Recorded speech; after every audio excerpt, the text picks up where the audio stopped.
meu e-mail é raulju, que é o meu nome, @uol.com.br. Meu telefone celular, que eu dei há 12 anos, e sou eu que atendo, é 9973-0304. Estou à disposição de vocês. raulju@uol.com.br. Ok?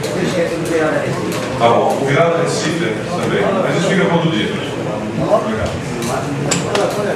Amigos, dando continuidade ao nosso trabalho, eu quero registrar aqui a presença dos companheiros da ASP, da Associação Superintendente Sargento, que agora mudou de nome, inclusive, né? O companheiro Zé Roberto, que esteve conosco até recentemente na luta, mas que, devido a alguns motivos da própria organização, passaram para outro contexto recentemente. E convidar para ocupar o lugar do Raul Jugman, um outro coordenador nosso, que não veio logo à mesa por falta do lugar, que é o Sargento Ricardo. Vamos receber com aplauso o coordenador Sargento Ricardo, que ocupa, pelo menos aqui agora, o lugar do Raul Jugman. Seguramente em algum lugar, né? Deus quiser. Meus amigos, dando continuidade, vamos então passar a palavra ao primeiro palestrante, que seria o primeiro que cedeu a sua vez ao Raul, que é o doutor Bartolomeu de Faria, Antônio Bartolomeu de Faria Machado, o homem que é responsável pela conquista, pela vitória, né, nos tribunais sobre esta causa que tanto aflige os nossos companheiros militares que estão afastados e passando por momentos difíceis há muitos anos.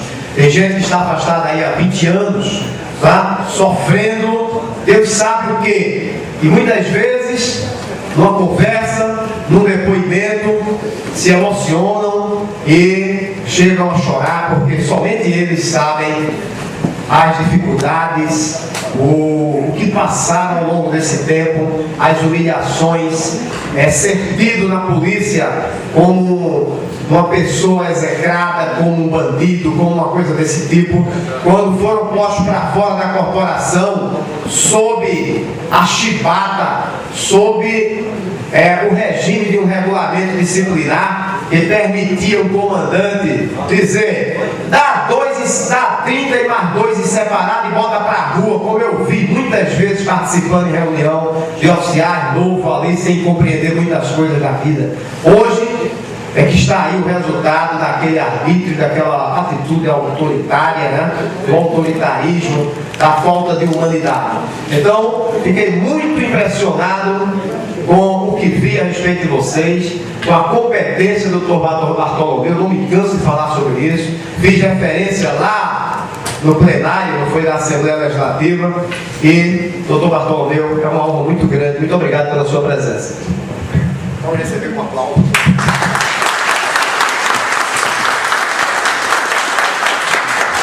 Na Moura, eu agradeço bem-amoradamente a ser convidado para vir aqui hoje e ter a oportunidade de falar com muitos dos meus patrocinados que estão aqui presentes. E gostaria de lembrar, como o pré-candidato Raul Jugman, não é porque o J e alemão tem um som de I, vem do latim também, I. Bom, mas como ele expôs, o policiamento militar teve origem logo depois da queda da Bastilha, logo depois em que se começou a pensar no direito do Estado e o direito do cidadão. Antes só se pensava no direito do Estado contra o cidadão. E a partir daí passou a se pensar no direito do cidadão contra o Estado. Em termos militares, isso foi uma evolução muito grande, porque o regime militar, o militarismo em si, ele é originário da escravidão. Eu acho que muitos militares não sabem disso, mas começou na senzala. Nos primórdios da sociedade, haviam os escravos encarregados de garantir a segurança. E algumas pessoas da elite social que comandavam esses escravos. Eram dois grupos na segurança: os comandantes que eram a elite, ouvidos da elite, e os escravos que se compravam no mercado. Só que quando faltou escravo, aí se teve que ir para a praça pública para contratar particulares, para vir fazer o trabalho dos escravos, embora recebesse pagamento. Esse pagamento, na forma de escombro, era normalmente feito em saldo.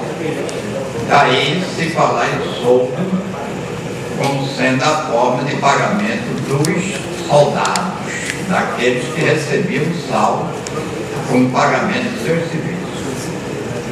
Mas o sistema originário escravocrata não sofreu nenhuma alteração pelo fato de agora estar pessoas ali mediante pagamento, não terem nascido escravos, seriam homens livres.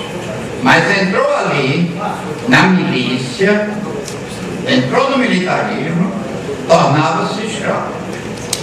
Embora por algum tempo, nem sempre o emprego permanente, etc., mas o regime era o de escravidão. A disciplina militar vem da disciplina escravocrata.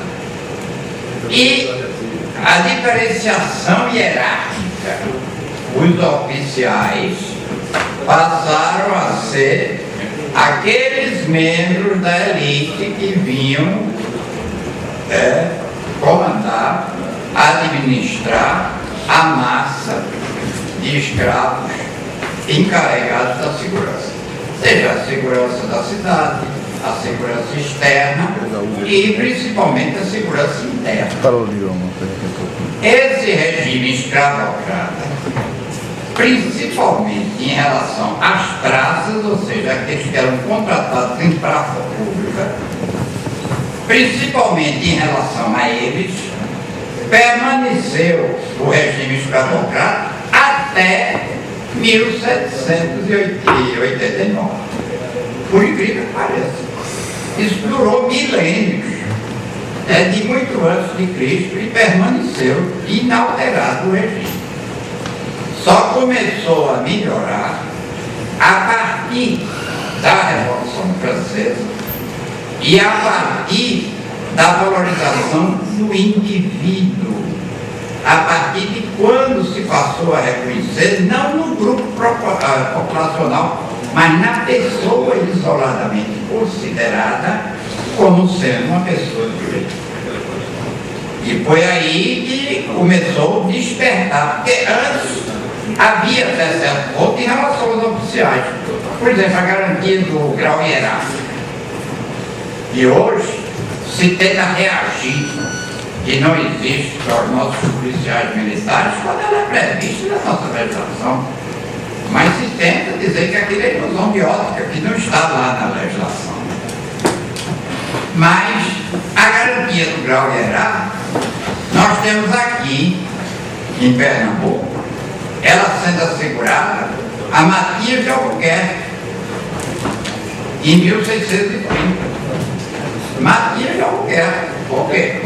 Chega a notícia de que os holandeses vão invadir Pernambuco. E aí qual foi a providência tomada? É proibido comentar isso. É proibido comentar para evitar terrorismo, porque senão os agiotas não vão financiar a indústria açucareira e vai haver uma crise econômica. Por conta disso, não vamos falar mais desse assunto. Matias de Albuquerque proibiu. Se na época tivesse imprensa, ele teria censurado a imprensa. Segunda providência tomada por ele, foi para Portugal pedir ajuda para reprimir uma conquista holandesa que era iminente.